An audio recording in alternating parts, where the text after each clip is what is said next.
भारत सरकार ने देश में ईवी इंडस्ट्री को या इलेक्ट्रिक व्हीकल इंडस्ट्री को या इलेक्ट्रिक वाहनों को बढ़ावा के विनिर्माण को, घरेलू स्तर पर विनिर्माण को बढ़ावा देने के लिए जो नीति बनाई थी, वो उसका दिशा निर्देश जो है जारी कर दिया है। उद्देश्य क्या है? भारत में घरेलू स्तर पे ईवी का उत्पादन बढ़ाना है, क्योंकि हमारा जो व्हीकल सेक्टर है, वाहन उद्योग है, ये एक वो सेक्टर है जो बड़े पैमाने पर बड़े मात्रा में रोजगार को देता है, जनरेट करता है, और इसमें काफी ग्रोथ की संभावनाएं भी ईवी सेक्टर में देखी जाती है। तो परिचय के रूप में देखा जाए तो केंद्र सरकार ने 2 जून को इलेक्ट्रिक यात्री वाहनों के लिए घरेलू विनिर्माण को बढ़ावा देने के उद्देश्य से एक नई योजना के लिए विस्तृत दिशा निर्देश जारी किया। योजना पहले से ही घोषित हो गई थी, पिछले साल ही घोषित हो गई थी। इसके लिए जो गाइडेंस है वो जारी किया है, ताकि जो हरित गतिशीलता है या सतत औद्योगिक विकास है, इसके लिए एक व्यापक प्रयास किया जा सके।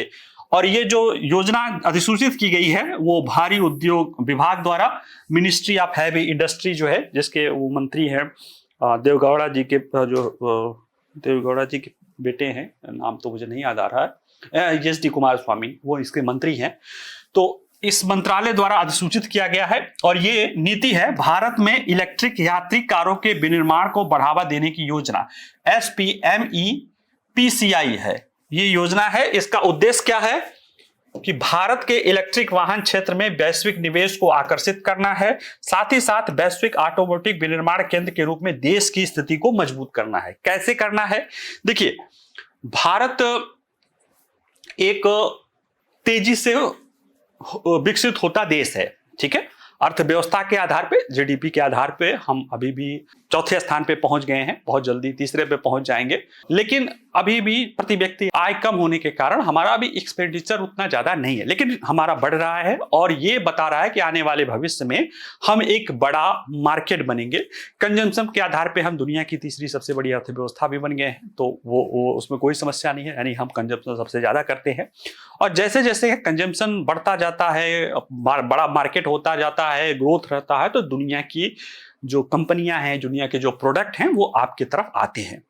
अब भारत के सामने ये था कि भारत इलेक्ट्रिक मोबिलिटी की तरफ जाना भी चाहता है, और वो चाहता है कि उसके यहाँ पे इलेक्ट्रिक मैन्युफैक्चरिंग भी बढ़े, ये नहीं कि सिर्फ बाहर की चीजें आके बेच डालें। तो उसने एक बड़ा बैलेंस अप्रोच अपनाया है कि हम अपने यहाँ पे जो वैश्विक स्तर पे कंपनियां हैं, जो टेक्नोलॉजी अच्छी से अच्छी टेक्नोलॉजी रखती हैं, उनको भी देश में जो है उसकी उपलब्धता देश तक हो, ताकि हमारे जो ग्रीन ग्रोथ है उसको बढ़ावा दिया जा सके।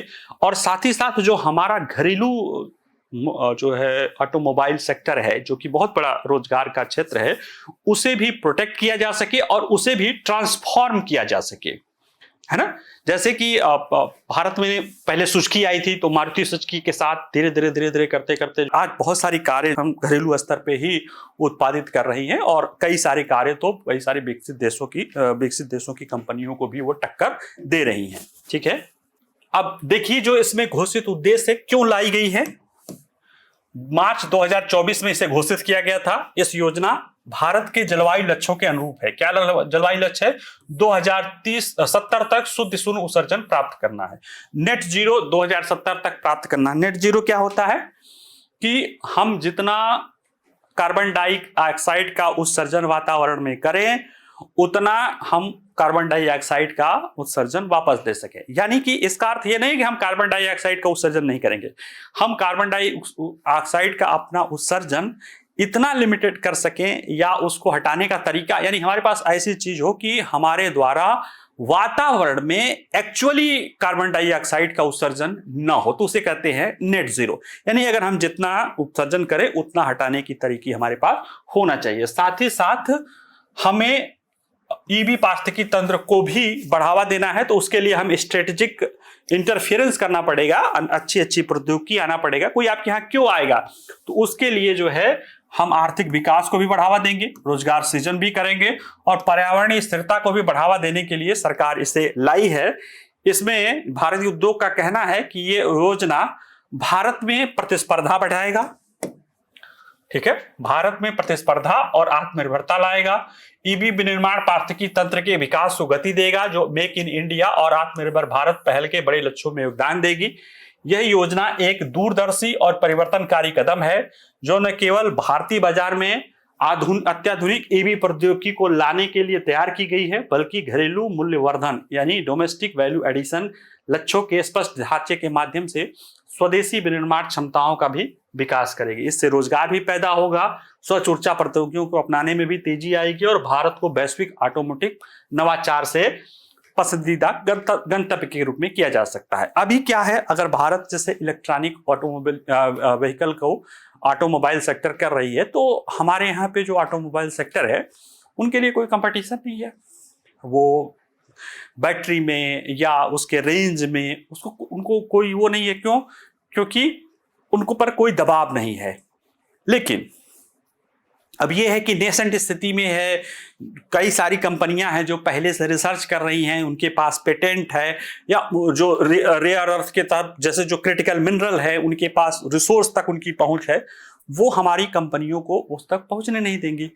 तो ऐसे में एक तरह से जो हमारे यहाँ पे ईवी हमारे जो घरेलू स्तर पे ईवी का उत्पादन हो रहा है वो उतना अच्छे क्वालिटी तक का या उस तरह से नहीं हो पा रहा है। तो सरकार का कोशिश है कि हमारे पास मार्केट है, वो अट्रैक्शन है, उस मार्केट अट्रैक्शन को हम दे के अपने यहाँ पे बेहतरीन से बेहतरीन ईवी प्रौद्योगिकी को लाया जाए और हमारे यहाँ पे उसकी मैन्युफैक्चरिंग के सप्लाई चेन का ज़्यादा से ज़्यादा हिस्सा यहाँ पे किया जा सके। यानी तो सप्लाई चेन की हिस्सा होती है कि कोई भी एक वस्तु पूरी की पूरी वस्तु सभी की सभी एक जगह बने, ये बहुत मुश्किल होता है। सप्लाई चेन में होता है कि उसमें ज़्यादा से ज़्यादा वैल्यू एडिशन का होता है, वो कोशिश किया जा सके। साथ ही साथ इसके जरिए जो हमारा घरेलू ईवी उद्योग है उसको भी सहयोग करके ट्रांसफॉर्म किया जा सके, यानी उसमें प्रतिस्पर्धा भी रखा जाए, लेकिन एक प्रतिस्पर्धा को मैनेज भी किया जा सके ताकि उसे भी ग्रोथ करने का मौका भी मिल सके।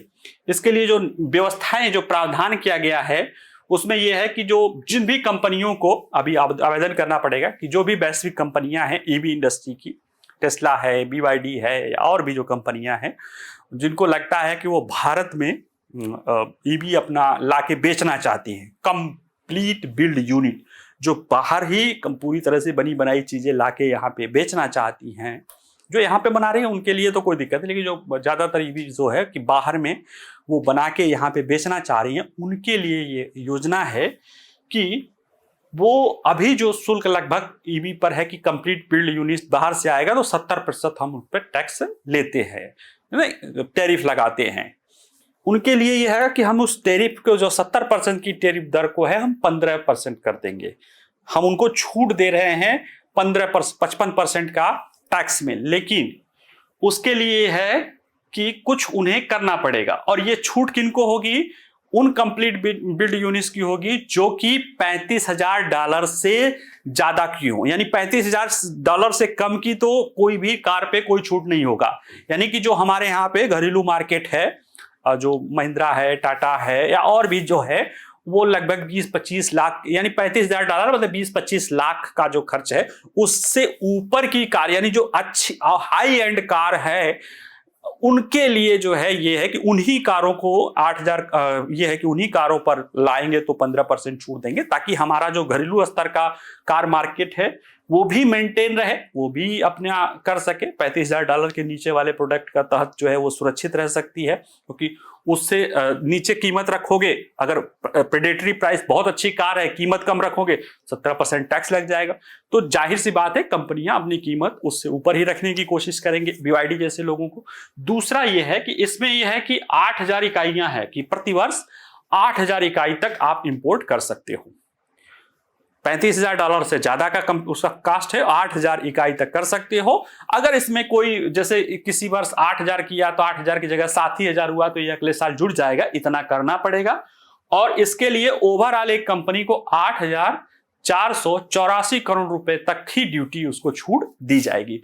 ये तो हुआ छूट। इसके लिए शर्तें क्या है कि अगर आप हमारे यहाँ पे 8,000 वाला की 8,000 तक ला रहे हैं, 8,000 तक $35,000 से ज्यादा पर हम आ रहे हैं, छूट दे रहे हैं, तो बदले में ये होगा कि आप 3 वर्षों के भीतर ये शर्त लगा रहेगा कि 3 वर्षों के भीतर 4,150 करोड़ रुपए का निवेश करना होगा, जिसमें भारत के भीतर मैन्युफैक्चरिंग सुविधा भी स्थापित करनी होगी और मैन्युफैक्चरिंग करना भी शुरू करना पड़ेगा। इस शर्त के साथ है कि ठीक है, जैसे कुछ कंपनियों ने कहा, खासतौर से टेस्ला ने कहा कि पहले हमें आने दीजिए, धीरे धीरे हम मार्केट में आएंगे, फिर इसके साथ साथ जो है हम हो जाएगा। सरकार ने कहा ना, ये शर्त लगा रहेगा कि आपको पहले 3 सालों के अंदर इतना न्यूनतम निवेश करना ही पड़ेगा, उत्पादन बढ़ाना पड़ेगा और साथ ही में 3 वर्षों के भीतर न्यूनतम 25% का घरेलू मूल्यवर्धन करना पड़ेगा।